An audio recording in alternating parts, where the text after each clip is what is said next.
Hi, dearest overthinker. Welcome to episode 5 of the podcast. Today, we're going to be talking about perspective, which is extremely relevant at the moment because we're just constantly bombarded with so much negative news, negative media, and frankly, it can be quite overwhelming.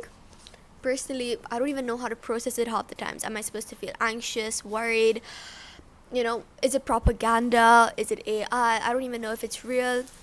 And I'm really bad with AI, which makes it a little bit of a problem for me, almost as bad as the boomers, because when those videos of the babies dancing was trending, it was all AI, but I was so jealous. I was like, why can these kids bust it down better than me?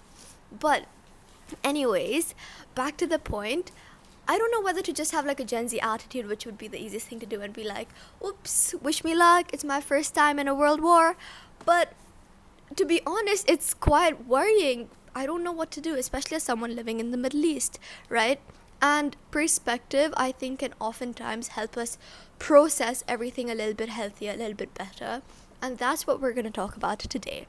So, what does perspective even mean, right?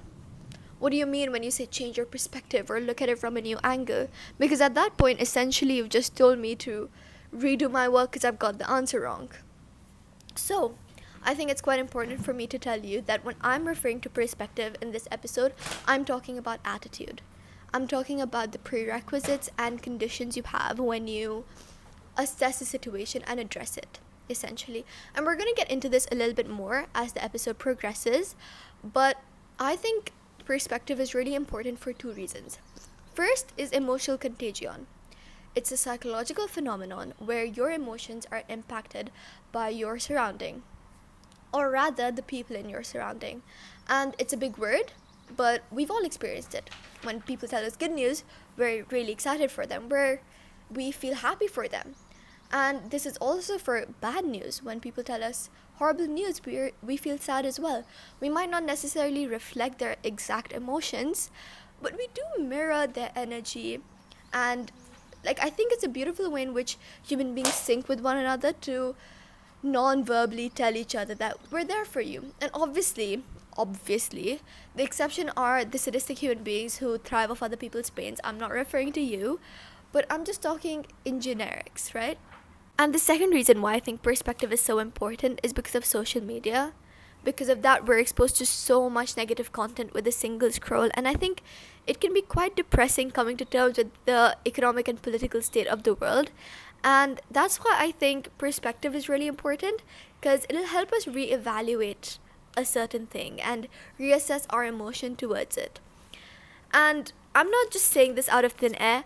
I know I'm not a doctor or a therapist who can give you a step-by-step on what to do and how you're actually supposed to feel, but I have done my homework. Let's get a round of applause. I have done my homework, so I do have a little bit of research to back up what I'm saying, and we're going to get into that right now. So before we get into the interesting research, let's understand what reappraisal means, because that word will come up a couple of times.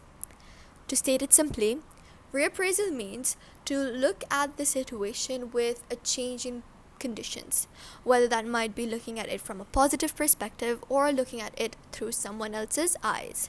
Now, we're going to get into the research now that we've gotten that out of the way. So, I'm going to discuss two reappraisal studies that were carried out. The first being in Harvard, that was the largest cross-sectional study with 28,000 people during COVID-19. The experiment was carried out to see whether interventions could be introduced to help reduce the negative emotions people were facing due to quarantine. And they used two methods to do this. The first method was called reconstrual. They asked people to view the pandemic through a different perspective.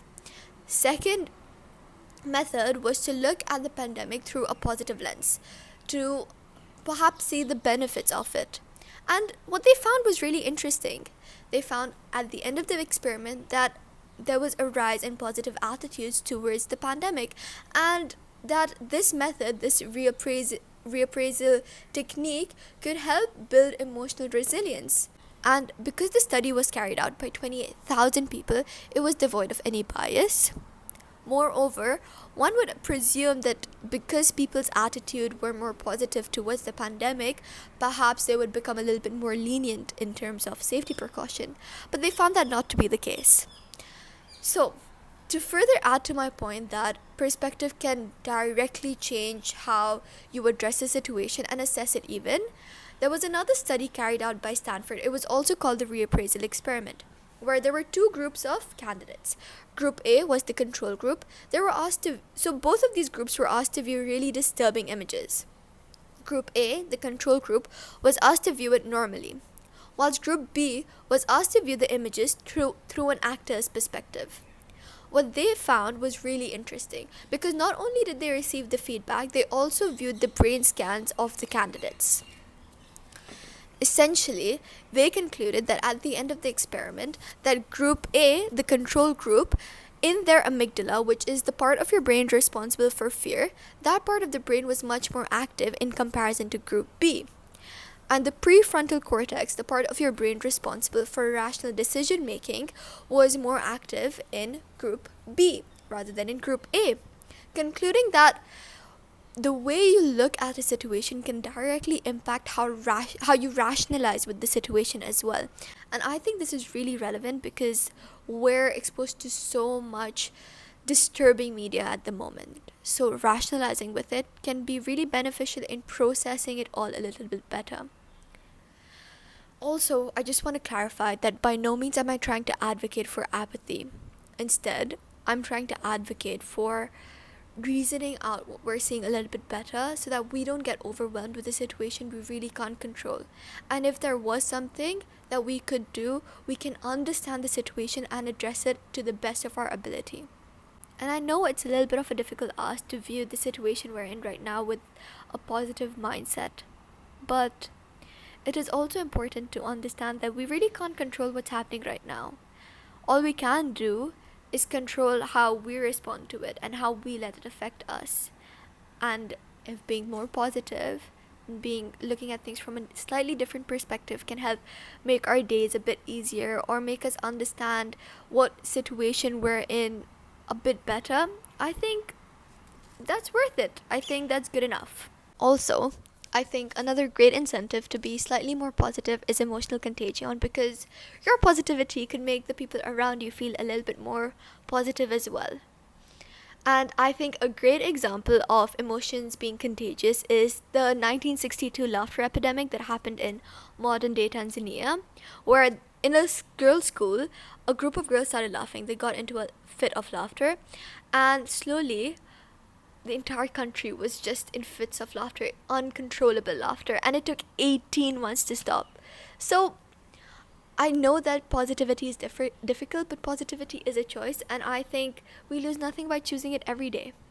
And this brings me to my final point, which is because positivity is a choice, in the same way the perspective you have is a choice as well, you can train your brain to recognize these patterns and build it into a habit. Because habits form through 3 steps. First is the cue, which is the situation you're put in. The second is the action, how you choose to look at the situation, whether you choose to see the worst case, best case scenario, how you choose to evaluate it, whether you want to see the silver lining in the situation.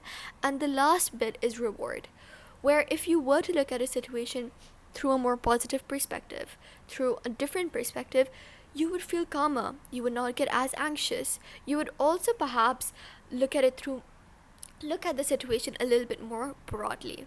And slowly, if you choose positivity every day and practice it every single day, it no longer becomes an active choice, rather a way you live life, an involuntary habit. And I think that's really beautiful, because then you get to use your energy to heal and grow rather than anger and worry you for the most bit. And at the end of this episode, if there's anything I can leave you with, it's that if you can't change the situation around you, you can change the way you look at it, and that can make all the difference. But anyways, that's all for today's episode. Yours truly, and I will see you next week. Bye-bye.